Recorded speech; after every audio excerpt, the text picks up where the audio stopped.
कैलाश की पवित्र भूमि में, जहां ऊंचे पर्वत आसमान को छूते थे और तारों की रोशनी रात में झिलमिलाती थी, देवी पार्वती भगवान शिव के साथ निवास करती थी। जब राक्षस तारकासुर का वध हुआ तो चारों ओर शांति छा गई, लेकिन असुरों का अत्याचार समाप्त नहीं हुआ। उनमें से सबसे शक्तिशाली था महिषासुर, जो अपनी शक्ति और अहंकार में डूबा हुआ था। जब उसने धरती पर तबाही मचानी शुरू की तो देवताओं ने फिर से पार्वती से सहायता मांगी। संकट के समय पार्वती ने अपने भीतर छिपी हुई प्रचंड शक्ति को जगाया और देवी चंद्रघंटा का रूप धारण किया। वह साहस और वीरता की देवी बनी, जिनके माथे पर अर्धचंद्र सुशोभित था, जो घंटे के आकार में चमक रहा था। इस घंटे की ध्वनि पूरे ब्रह्मांड में गूंजती और उनके शत्रुओं में भय और उनके अनुयायियों में साहस का संचार करती। चंद्रघंटा अपने सिंह पर सवार होकर युद्ध भूमि में उतरी।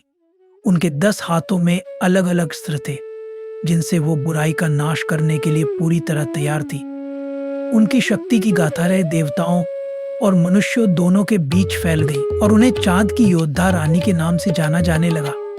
उनके घंटे की आवाज से पहले ही दुश्मन कांपने लगते थे और यह संकेत होता था कि विनाश निकट है। महिषासुर स्वर्ग पर आक्रमण करने के लिए तैयार हुआ। उसके असुरों की विशाल सेना ने धरती और स्वर्ग के बीच अंधकार फैला दिया। देवताओं को केवल एक उम्मीद थी, चंद्रघंटा। उन्होंने उनके आने की प्रतीक्षा की, क्योंकि केवल वही महिषासुर का अंत कर सकती थी। जब महिषासुर की सेना निकट आई तो आकाश में घने बादल छा गए और एक अजीब सी शांति ने मैदान को घेर लिया। तभी अचानक पृथ्वी सिंह की गर्जना से कांप उठी। चंद्रघंटा अपने चमचमाते कवच में स्वर्ग से अपने दिव्य सैनिकों के साथ उतरी। उनके नेत्रों में धर्म की ज्वाला थी और उनके माथे पर स्थित अर्धचंद्र की रोशनी चमक रही थी। सासुर ने जब चंद्रघंटा की अद्वितीय शक्ति को देखा तो उसका अहंकार डगमगाने लगा, लेकिन वह अपने घमंड में डूबा रहा। युद्ध का बिगुल बज चुका था। चंद्रघंटा और महिषासुर के बीच भीषण युद्ध हुआ। उनका हर वार विनाशकारी था और उनके साथ उनके सिंह ने भी दुश्मनों पर हमला किया। महिषासुर ने कई रूप धारण किए, कभी मानव कभी भैंसे का, लेकिन चंद्रघंटा की शक्ति के सामने वह हर बार विफल रहा। देवी चंद्रघंटा अपने 10 हाथों से शस्त्रों का प्रयोग कर रही थी। एक हाथ में तलवार, दूसरे में त्रिशूल, तीसरे में गदा और चौथे में धनुष। हर हथियार से उन्होंने असुरों का संहार किया। उनके एक बाण से आसमान में आग बरसने लगी और उनका सिंह असुरों पर टूट पड़ा। अंत में जब महिषासुर ने अपनी अंतिम चाल चली, तब चंद्रघंटा ने अपने त्रिशूल को ऊंचा उठाया।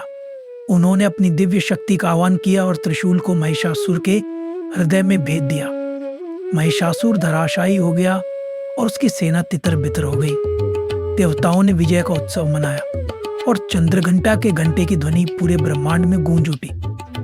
यह ध्वनि बुराई के अंत और धर्म की जीत का प्रतीक बन गई। चंद्रघंटा ने एक बार फिर संसार में शांति और संतुलन स्थापित किया, यह साबित करते हुए कि साहस और निडरता ही अंधकार पर विजय पाने का सबसे बड़ा अस्त्र है।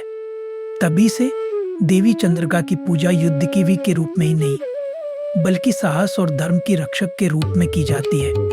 उन्हें चांद की योद्धा रानी के नाम से जाना जाता है और उनके भक्त हमेशा उनके दिए आशीर्वाद के लिए प्रार्थना करते हैं।